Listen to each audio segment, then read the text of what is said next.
Hello everyone, my name is Loisa Chelsea Japutri. The paradox of technological efficiency in modern society. In contemporary discourses, technological advancement is frequently equated with efficiency, productivity, and progress. Digital tools promise to reduce human effort, accelerate communication, and optimize decision making across sectors. However, despite unprecedented technological capacity, modern societies often experience intensive workloads, cognitive overload, and diminishing well-being. This paradox raises critical questions about whether technological efficiency genuinely liberates individuals or substyle restrict, restructures labor in ways that amplify pressure and dependency. Historically, technological innovation emerged as a response to human limitation, limitation from the mechanization of agriculture to the automation of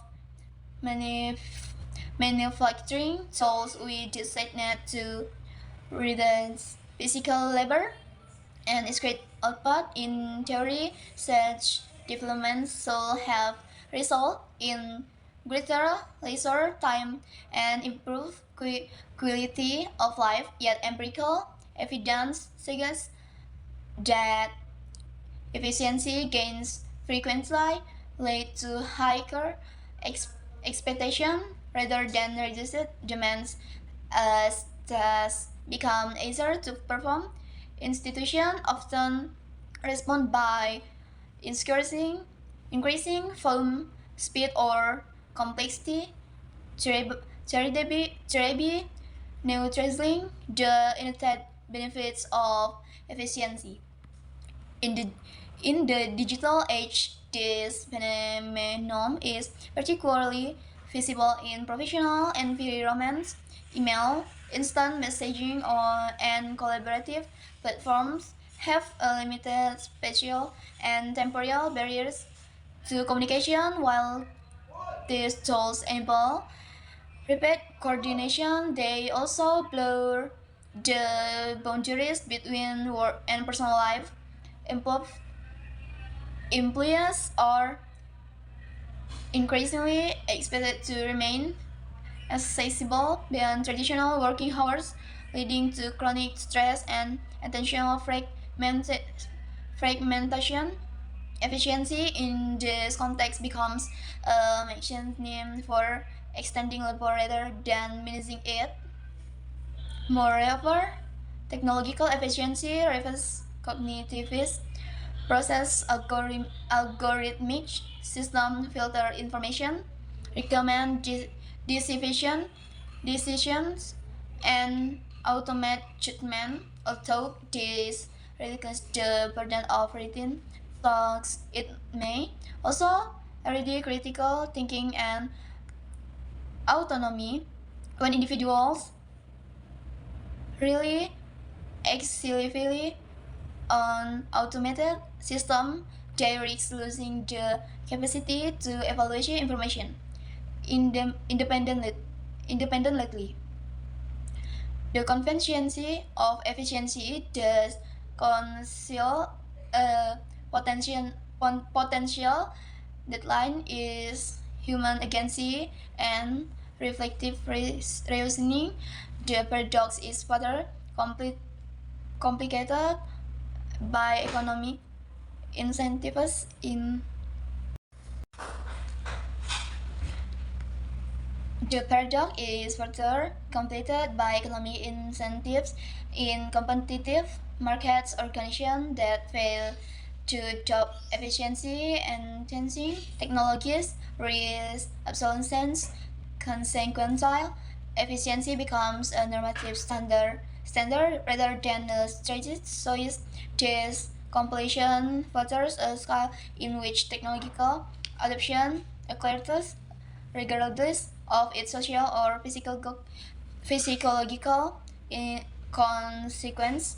Individuals must adapt continuously, often without adequate institutional support or ethical consideration. Addressing these products requires a redefinition of efficiency itself rather than measuring success socially in terms of speed or output. Societies must consider sustainability, human well-being, and cognitive integrity. Technological tools should be evaluated not only by what they enable us to do faster, but also by how they shape our values, behaviors, and relationships. Without such efficiency may remain an illusion that promises liberation while delivering con-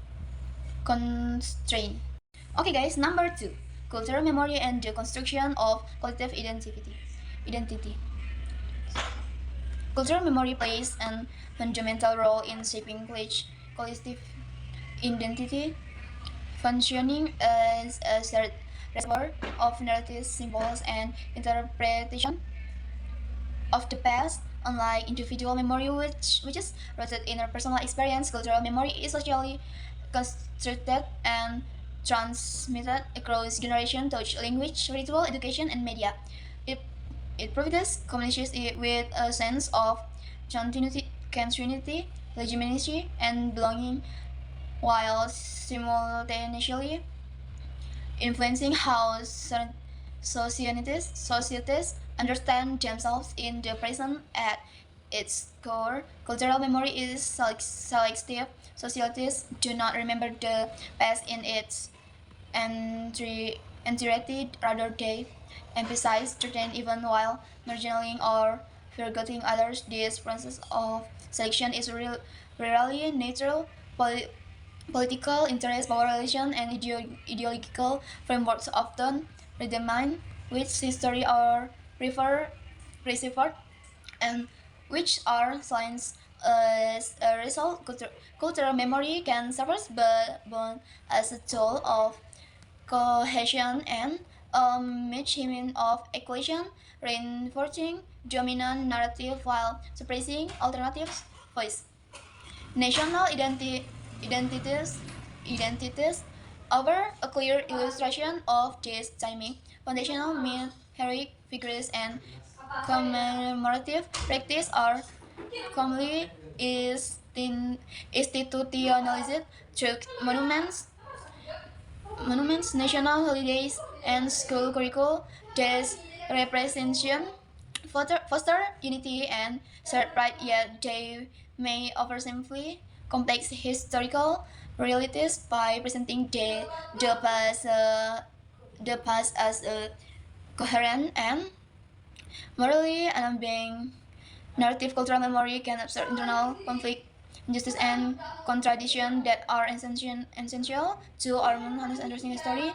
In the context of globalization, cultural memory faces new challenges in mobility, digital communication, and transnational media flows expose societies to multiple and often competing historical narratives, making communities, for example, may mean memories that diverge from dominant national histories, creating layered identities that raise a singular definition. This plurality can enrich cultural dialogue, but it can also provoke tension when established narratives are questioned or destabilized. Digital technology has further transformed the production and circulation of cultural memory. Social media platforms, online archives, and virtual museums democratize access to historical materials and enable grassroots participation in memory making. However, they also create desperate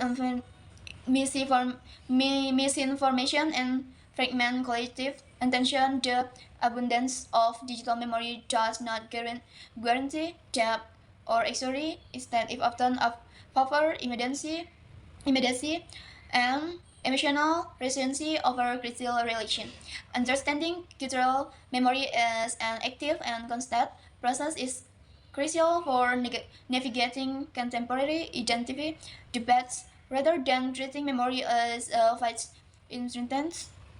Society must acknowledge their responsibility in shaping how the past is interpreted and transmitted inclusive and critical and engagement with cultural memory can foster dialogue, promote historical accountability, and support more pluralistic forms of collective identity in an increasingly interconnected world. Okay, next number three, climate anxiety and the physiology of environmental awareness as scientific evidence of climate change becomes increasingly cons- conclusive. Public awareness of environmental risks has intensified. Alongside this awareness, a growing physiological phenomenon known as climate anxiety has emerged. Climate anxiety refers to chronic for distress or helplessness associated with the perceived inevitability of environmental degradation. While not classified as a clinical disorder, it represents a significant emotional response to global ecological uncertainty. Climate anxiety is particularly prevalent among younger generation who are confronted with projection of long-term environmental decline. Unlike immediate threats, climate change unfold gradually, making it difficult to conceptualize an emotional process. This temporal ambiguity often produces a sense of powerlessness as individuals struggle to recall personal action with the scope of the problem reducing consumption or adopting sustainable lifestyles may feel insignificant when contrasted with industrial emissions and systematic inaction. Physiology, climate anxiety reflects a tension between knowledge and urgency, increased as to scientific information and enhance understanding of environmental risk, yet it does not necessarily provide clear pathways for meaningful intervention. This imbalance can lead to emotional paralysis, correct, characterized by avoidance, denial, or disengagement. In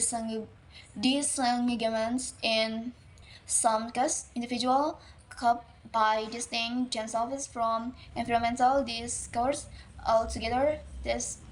Despite acknowledging its importance, however, climate anxiety is not inherently detrimental when accompanied by social support and constructive outlets.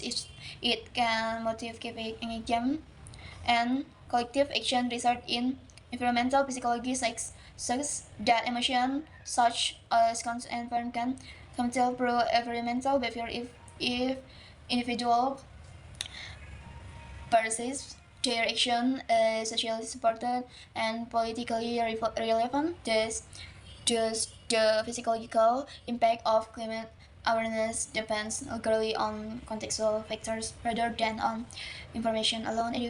Educational institutions play a critical role in shaping this context. Environmental education that emphasizes systemic solution, collective responsibility, and political participation can transfer initiative into empowerment by framing climate change as a shared challenge rather than an individual burden. Educators can mitigate feelings of isolation and despair moreover, in, integrating emotional literacy into climate education help individuals relax and manage their response more effectively.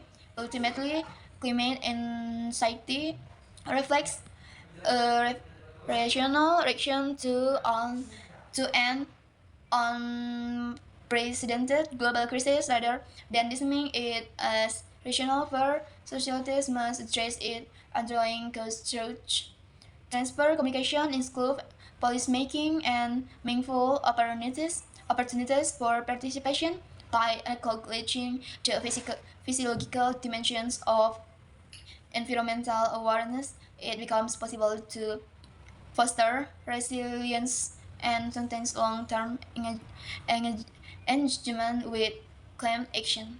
Thank you.